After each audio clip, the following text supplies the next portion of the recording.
Welcome to Lean Business Improvement Show, a show designed to give you the tools and techniques to remove waste from your business. Welcome to episode 1.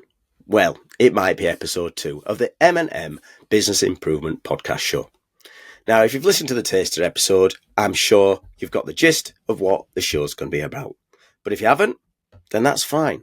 I'm your host, Matthew Haddock, a lean expert in business improvement with over 25 years of experience. And my intention is to guide and educate you on how you can improve your business with the help of me and a community of people. The first show will give you the why I've decided to launch this show and some of the ideas that you might benefit from listening to it and subscribing, obviously. So let me introduce myself more formally. I'm Matthew Haddock, and I've been involved in a number of business improvements throughout my career. I started as an engineer, and I was always fixing and trying to improve things. The problem was, every time I fixed something, it didn't stay fixed. No, it wasn't because I was a bad engineer, although maybe it was. But they weren't getting fixed forever, because we just didn't have the systems aligned to make that happen. Let me give you an example. You'd fix it as an engineer, then the operations team would run the machine outside its parameters, too fast or too slow, causing another problem. Mainly because they didn't have a process or a standard operating procedures in place. Then the planners would plan it out of order, causing a number of changeovers, which again didn't allow the flow of the business. And then the customers would want everything. Hey, damn customers, eh? But they weren't being planned in the right way. Then we didn't plan maintenance in. And guess what? Without planned maintenance, things break. It was a way everyone worked in that time. And of course, everyone was busy. Always busy. Now that is the curse, isn't it, of a modern work, is everyone is always busy. Does it sound familiar? I'm sure it does. This lack of structure got me thinking, there must be a better way. There's got to be a simpler way of doing this. There must be a better way that we can give the customers what they want, when they want, and the business can make the money out of it. And that's where I found the ideas of the lean principles and business improvements. And it really did change the way I thought about everything I did. From the way that we designed our engineering plans, the way we involved people in improvements, the way we brought teams together, all changed. And that meant that we could get better at doing what we needed to do. We decided to move away from reaction and start to design in real quality systems that would pay off in the long run. Now, it sounds easy. So a lot of these ideas do.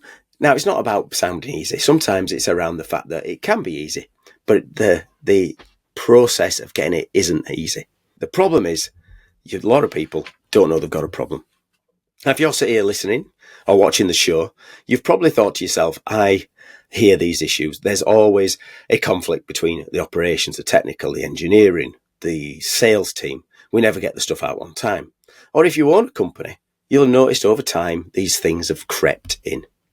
You know, it's not that you intentionally design it to happen. You know, we don't go to work and try to be awkward. Well, not all of us. But the problem is that a small business or a medium-sized business just doesn't have the in-house knowledge to be able to fix it. They don't have the resources really to understand it. And of course, they are busy. They're always busy. You're always trying to get things done, which makes it even more difficult for you to really hit and get those things sorted out. Now, you don't need to spend hundreds of thousands of pounds on experts to come in and tell you what you know is already wrong. You probably just need those base knowledges and those ideas. Remember, if you're a business owner or you're in a small business, you're probably an expert in your field. That means you're a good electrician, a great plumber, a good welder. Whatever that is, you've been good at it and you've managed to grow a business around it. The problem is now, as things get bigger, you've started to grow into these silos and waste as it does, crept in. But of course, you've been there. You're so under pressure to get things done and get things out the door. You haven't got time to think about how you're doing it. And then, of course, what's round the corner for you business guys? New competition, new technologies, new taxes, new regulations and rules. So what do? Well, you need to establish a process, but not something that's brand new, that's going to destroy everything, that's going to rip it all to pieces. Yes, there sometimes needs to be some friction and some pressure to make that business change, but you already know that change is needed because, frankly, you work in a business where you know waste is. You're just not sure how to fix it. And that's where M&M Business Improvement Podcast Show will come into its own, and the community that I want to build around it. With my expertise and the expertise of others in reducing waste and supporting business effectiveness, I think I can really help you get better at what you're doing, or at least start you on a journey to becoming more lean, so that your business improvements and your ideas can drive that next operational excellence that you want. And if you're already on the journey, then that's great. It's a never-ending journey. It's called the idea of continual improvement, to improve continually. I do remember being in one business when I started to work on the ideas of lean and bringing in some structure and looking at how we could involve different departments and breaking down silos. And the manager at the time said, "Oh, it's okay. We've done lean. We've done it," as if it was a one-hit thing. Lean is always going to be around a culture. It's always going to be around how you can keep going and changing. If you're keeping still as a business and a business owner, then you're going backwards, because there's somebody around you that's going to be pushing it forward, or there's going to be pressures coming that are going to push you under. Lean is a way of understanding the value from the view of the customer and eliminating the waste that's generated in those processes. If let's start at the beginning, you won't do the history thing and go through all the idea of where lean came from. I'm sure you already know it was from the automotive trade. And around the 1940s in Japan, lots of issues after the Second World War, and they needed a way to be able to make automobiles affordable and be able to make them well. The problem is they didn't have the money that America and others had. So they had to start to build it from a fact of not designing in the waste and designing it as a flat, perfect system. And let's start by saying they're not perfect. None of them are. And lean isn't a way of saying it's perfect. It never is. If you look at the way the tools are applied, they're about how we can improve tomorrow by doing something better today. Now, some people will know about the lean principles. And again, I didn't want to be too theory heavy, but it's also good to always look at the idea of these principles. The main one is you're specifically looking at specific value from the customer's point of view. So what does the customer really want to pay for? What are they not paying for? Or what are you paying for as a business that really you're not be able to pass on to your customer? So when you're looking at the customer buying a service or buying something from you, what do they actually want? Do they want something that is this and it does that? If you buy a washing machine, for instance, you want it to clean your clothes. That's the main thing it does. But of course, you have your design, what it looks like, how efficient it is. But what does the customer really pay for? And then the second point is, how is the value stream made up? So where in this process do you add value to it? And where does the waste come in? How does it get in there? Does your process flow?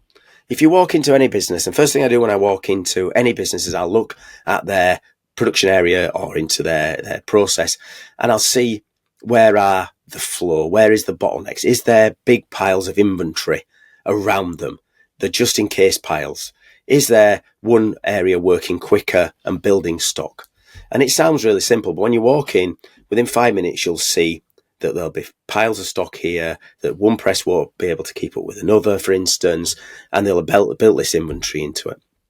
And that's one of the things that really is a problem with the flow. And one of the things that you want to be doing with flow is actually pulling it through the process. So instead of batching and making something to sit there waiting to be bought, you actually want to be pulling it through. Again, all sound easy, but are not simple to do. And of course, the last part is that idea of pursuit of perfection.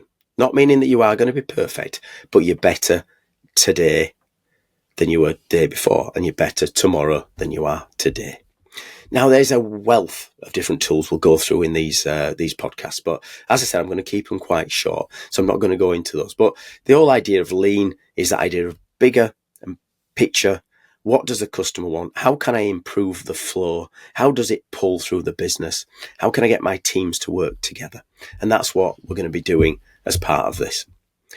So that's an overview. As I say, we're going to dive deep into each one of those elements as we go through the shows. Again, still wanting your feedback as ever. So look at the links below. If you haven't subscribed, please subscribe. Please like it and rate it, because it does do me a word of good if you've done the rating, and send it to us. But if you want to send me something, it's managermattconsulting@gmail.com. Ask me some questions.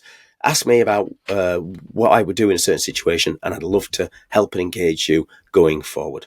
That's it for this episode. Thank you so much for listening and watching, and I'll see you in the next episode. Goodbye.